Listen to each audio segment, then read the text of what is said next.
Friends, welcome to Leading Theologically. I am your host, Bill Davis. It is my pleasure to serve at the Presbyterian Foundation, serving as the Senior Director for Theological Education Fund's development. In this role, I get to work with the Committee on Theological Education, which means I get to work with the wonderful Reverend Dr. Bruce Grady, my guest for this recap episode today. Bruce, welcome to Leading Theologically. Oh, thank you for having me, Bill. It's good to be with you once again. Thank you. Bruce, we're going to go through a lot of these episodes, but share with us a little bit about yourself so our listeners can understand some of the background that you bring to this conversation today. Certainly. Well, my name is Bruce Grady. I serve as the Executive Presbyter of New Hope Presbytery, which is located in North Carolina. It includes 34 counties from Mebane to the Outer Banks, and I have served in a variety of capacities that led up to this role, primarily as a pastor and as a professor, doing some work in higher education administration. I'm married. My wife and I have two wonderful children who are in college right now, so we are really experiencing transition. And I enjoy the ministry of building communities and building congregations, and I'm looking forward to this conversation today. Well, Bruce, thank you and welcome. So friends, what we're going to do is, since this is the recap episode, I'm going to walk us through, as I look back over the previous 8 episodes talking about reparations, repair, and reconciliation. There are certain themes that have stood out to me. And so I'm going to walk us through some of those. I'm going to ask Bruce to chime in with his thoughts about how these concepts and how these themes are relevant for local congregations today. Because reconciliation isn't just something we think about, but it's something that we have to embody and live, right? So let's dive into some of these episodes. So I had the great privilege of starting this conversation way back in January with our friend Paul Roberts, president of Johnson C. Smith Theological Seminary, recently rebranded to the Justice Center for Sacred Theological Studies. Yes. And Paul and I, Bruce, had this remarkable conversation where he framed reconciliation through a theological and pastoral lens, identifying that justice and healing have to be part of this conversation about reconciliation. We talked about spiritual exhaustion because of systemic racism and the role of lament as part of our healing process. Paul encouraged the church to confront its complicity in racial injustice, particularly through truth-telling and historical awareness, which was an amazing conversation to have, right? A few weeks later, I got to talk with Jermaine Ross Allam, who serves as the inaugural director of the Center for the Repair of Historical Harms for the PCUSA. And Jermaine really framed this conversation around one where reparations is a core component of reconciliation. It's not a political issue, but a theological mandate. Right? He invited us to move beyond performative allyship toward material repair and structural transformation. And we talked about Christian discipleship being that of one that is inseparable action from justice and solidarity with the repressed. And in between those two conversations, I got to talk with my friend, the Reverend Dr. Lori Leiter Bright, who is the executive director of the Presbyterian Peace Fellowship. We talked about the intersection of peacemaking with reconciliation. We talked about conscientious objection being a part of self-reconciliation, and just had this amazing conversation about how, through self-reflection and accountability on our faith journeys, we move towards reconciliation. And we talked about the interpersonal and systemic work that is resisting the temptation to stop symbolic gestures. So that's a whole lot of truth telling and history in those 3 episodes. So, Bruce, I just wonder as you hear me reflect on those themes, what are some things that congregations can be pulling from this for their life and ministry together? Certainly. Well, first of all, there you have a wonderful set of golden nuggets from those individuals that you've reached out to and had conversation dialogue with. But I would first of all say that the local congregation can extract um, some really practical insight in Mm, terms of how our collective histories and how our particular histories um, shape our own understanding of our world, ourselves, and our relationship to our world. mm, Um, and so, like one of your interviewed guests talked about how the history I'm sorry, how reparations is more of both a theological and a pastoral activity, right? mm, Um, mhm, and so when we talk about reparations, sometimes people can frame that in terms of some sort of transaction.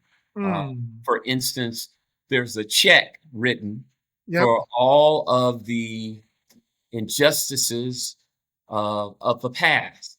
Mhm, Um, but you know, I tend to lean towards what your guests were suggesting is that it's more of a transformational process, a radical transformational process when we understand in a local congregation that reparations is much more than a transactional activity, that it's a transformational process, then we become aware as members, as leaders, as lay people that this work of reparations requires mm, a radical commitment to God, a radical commitment to our neighbors, and a radical commitment to self. mm, A commitment that goes much deeper than the idea or the notion that one can be paid hmm. for the harms that have happened over history and over time, which changes our view of our work, Yeah, right? it does. Right. It does. Uh, And it changes the way that congregations think about this, right? It right. moves us if if an act of reparation isn't always necessarily about correcting historic harm, but it's about causing repair for this present moment, Yes. right? Yes. Then it becomes more embodied, right? Yes. It becomes an everyday act, right? Yes. Which I and Bruce, that you tossed me a softball because this is the next set of 3 interviews that I want to talk about, right? Because in these conversations, I was able to understand maybe for the first time or the first time in a long time how these acts of reconciliation, repair, and reparations need to be embodied. And it can't be a one time thing, but it has to be an everyday thing, right? Yes. And 3 people that really helped me understand that this season were my friend Adrian Miller. And it was a great joy to introduce Adrian to our listeners of Leading Theologically. Adrian's the executive director of the Colorado Council of Churches. He also worked in the Clinton White House in the One America Initiative, so Yes. which focused on um, community-based racial reconciliation. So Yes. Adrian has been living this work for a long time. I got to talk to Alan Helton, the director of the One Church, the United House movement where he talks about political reconciliation, right? And so Alan and I had this great conversation about the ways that we are called to not just bridge racial divides, but bridge political divides within congregations, right?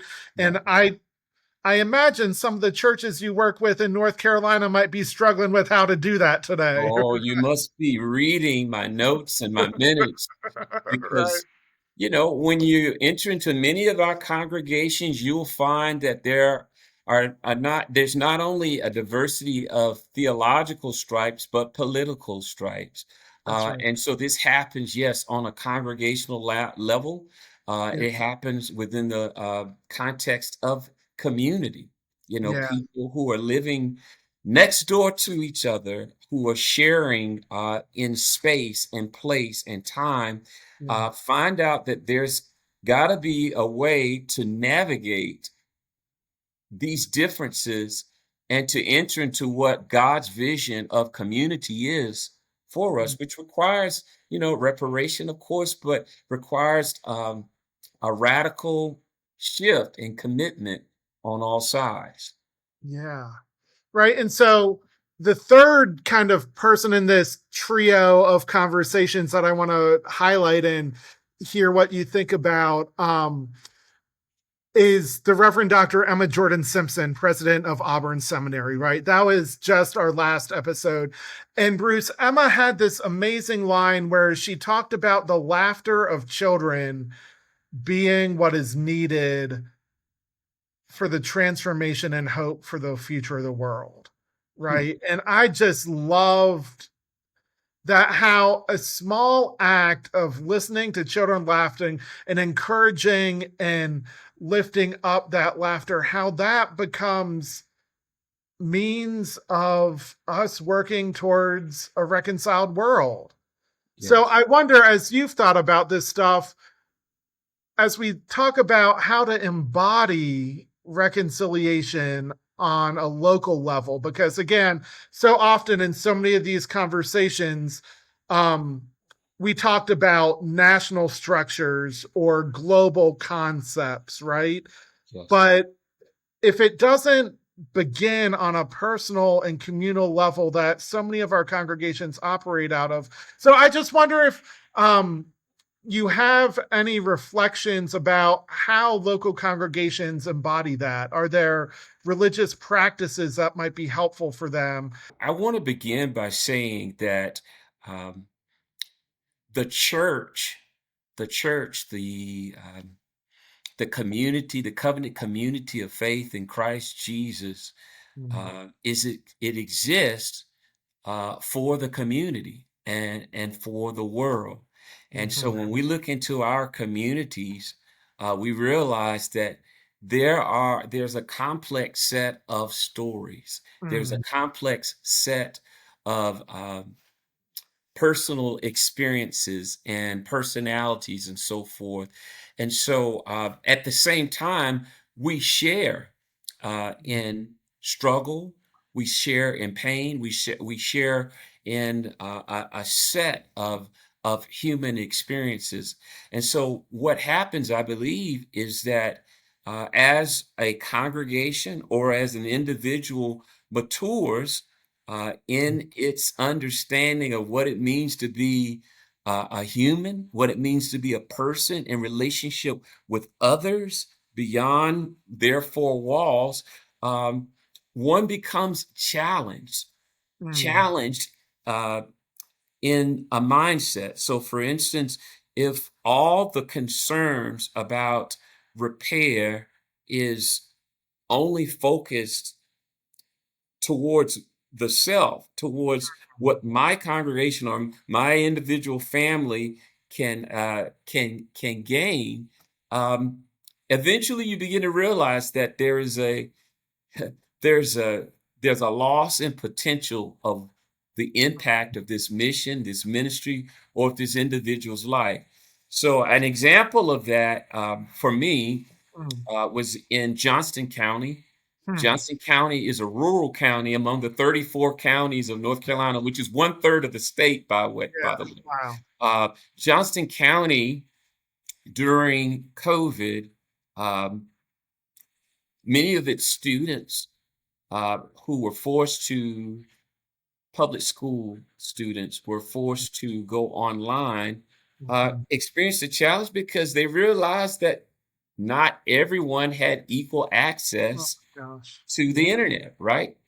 And so um, eventually, when the students were allowed to return back into the physical space with their teachers, teachers could identify a major gap because of the lack of access.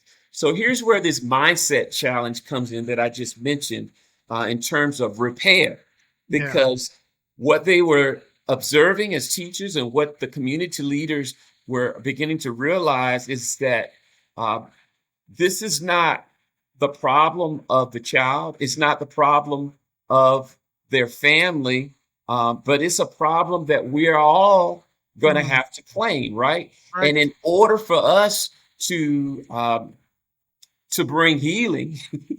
within the context of this problem, of this situation, Mhm. we're going to have to come together, and Mm. we have to come together uh, for the purpose of making sure that these kids can be educated in a way that will make them whole or Mm. fulfill their potential. So, what we decided, a set of congregations, including a Presbyterian congregation within Johnson County, is that we, alongside the NAACP of Johnson County and some of the public school officials, we decided that we would claim these children Mhm. as our own children. Yeah. Uh, and we would see this as a shared act of repair Mm. for that community. Mhm. So the public school system officials, the NAACP, about 6 congregations, and a local institution of theological education all came together to come up with a solution, a collective solution, and thereby saying um, we have to change our mindset to address and bring repair to the Mm. condition. What a beautiful story of not just individual action but communal response, right? Right. That's the whole thing. You started that story by saying we can't just be looking inwardly at me all the No. time, right? We have to be looking at how are these systemic issues affecting the communities that we are a part of, Yes. right?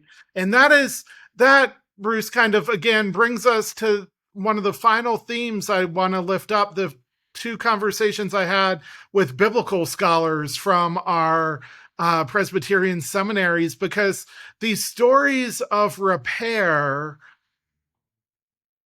they are part of our narrative of people of faith, right? So I got to have a conversation with Justin Reed, who teaches Hebrew Bible at Louisville Seminary. And Justin is doing a lot of work on the book of Genesis right now. So we looked at some key kind of prehistory narratives from the very beginning of our story of faith about brothers in conflict with one another, about families, right? Yes. We talked about the first murder in the Bible with Cain Yes. and Esau, right? Um, then I got to have this conversation with Rod Carruthers, who teaches New Testament at Austin Seminary. And Rod is a Pauline scholar, right? And so we talked about the ways that Paul talks about reconciliation, not just us being reconciled to God, but to one another. And Rod had this beautiful metaphor, Bruce, about how we are ambassadors of God's reconciliation to the world. Yes. Right. And I remember recording that conversation with Rod. It was right after Easter. So these images of resurrection hope were fresh in our mind. and being able to say, for as awful as the world might be right now, we have a hope that calls us to reconcile ourselves not only to the God we know in Jesus Christ and the hope we find in that personal reconciliation, but we find hope as we reconcile ourselves to one another. And that is the work of the church, ain't it? To Yes, help it us is. shape ways that we are reconciled to one another. So, Bruce, I wonder if you might just reflect with us, because you shared that beautiful story about the way folks in North Carolina gathered to support those students because they took a big step together in saying there is repair work to be done right here Yes. in our community. What do you think the church risks by ignoring this work? Oh, we there is so much at risk, okay, on multiple levels. So for the obvious reason, uh, we risk losing a generation.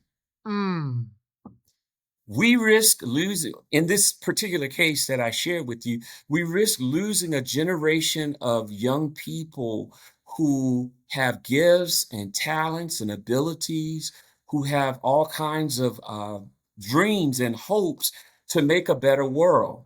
We miss on that level, but we miss also on our personal mm, level, mm, because there's something transformative that happens uh, when we when we empty out our ego, so to speak, yeah. and we say, I cannot become all that I am supposed to be, Mm, and witness um, the death blow mm, of my neighbor. yeah. I can't. Once we come to that realization, then there's a mindset shift, right? Mm, So, and the only way in order for that to happen is for us to engage in those relationships which allow for that transformation to take place. A yeah. transformation of our mindset, a transformation of our hearts. Mm, Because the truth of the matter that is that the repair is on multiple sides. mhm, The repair is happening to the agents of repair as well as those that have been identified within the context of the congregation or the community who are suffering. mm, So when we enter into the process of reparation, in some ways, we give up a sense of power and a sense of mm, individuality, and we basically say, "I am willing to put that aside so that I may be an agent for mm, repair." And there's a joy and there's a beauty in that form of surrender. There's a joy that we miss out, that we uh, that we hold back from ourselves. mm, There's a beauty that we miss when we are unwilling mhm. to enter into that process. Yeah, Bruce, I love that reconciliation and repair work can be joyful, Yes, right? Because I know that personally from having these conversations over the last 6 months, right? I know that thinking about ways, and not just thinking about ways, but living into ways that we reconcile ourselves to one another and to God it becomes joyful. Yes. Like Emma's story about and quote the line about the children laughing, that is something that will stay with me hopefully for the rest of my life. And that I will pay attention to places where I don't hear children laughing because there could be a strong chance that there's some repair work to be done in that community. Yes. Right. Right. And so the other thing, Bruce, that I realize is that this takes a whole lot of work. Oh, Right. And especially today when we hear so much junk, right? Whether it's about our current political system, the um, nature of the church and the world and declining membership numbers, or whatever the latest tragedy that we hear about is. I'm thinking about some of the natural disasters that just ripped through the southeast part of our country this last weekend. yes. If we don't have personal practices of taking care of our of self-care, right? Mhm. And of listening to something hopeful and joyful, um, I don't think it's possible for us to do this work, which is my overly long setup for this last question. Bruce Grady, what is the best thing you have heard lately?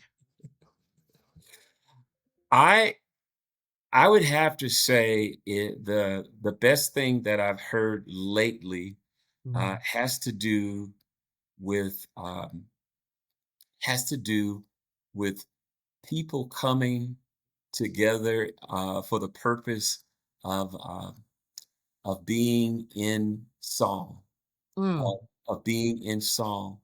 Um, and what I'm saying here is that there are these groups uh, currently, these gospel choir groups okay. that just show up and Hmm, uh, invite all who love the music to mm, come in and just join along. They don't necessarily uh, know each other, mm, uh, but they have this common music that they share, right? mhm, And so strangers hmm, who have not met in a physical face to face before, they show up and they begin and they show up anticipating that they're going to make something beautiful together.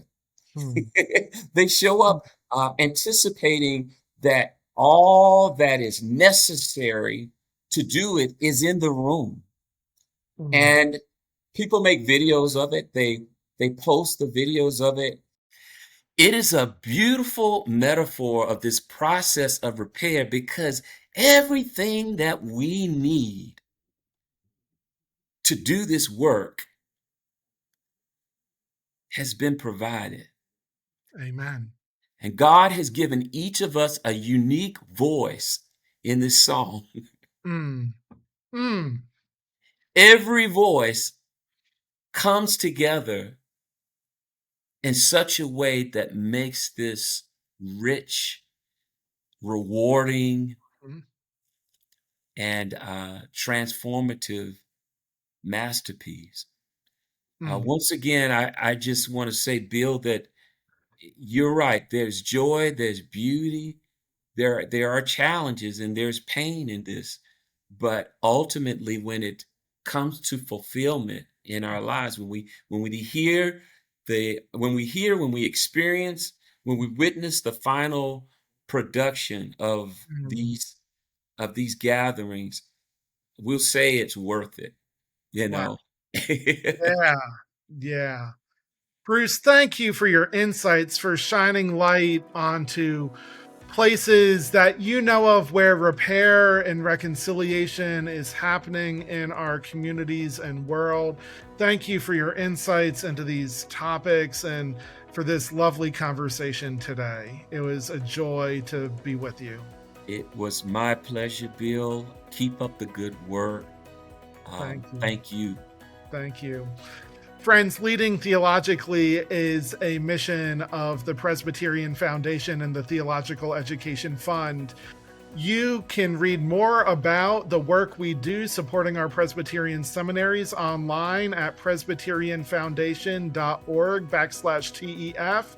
And if you have found these conversations about reconciliation, repair, and reparations over the last couple of months helpful, I'd encourage you to say thank you to the guests and reach out to them via email, but also consider supporting the work of the TEF financially, because we are in the work of training leaders to think about these critical topics for the future of Christ's church.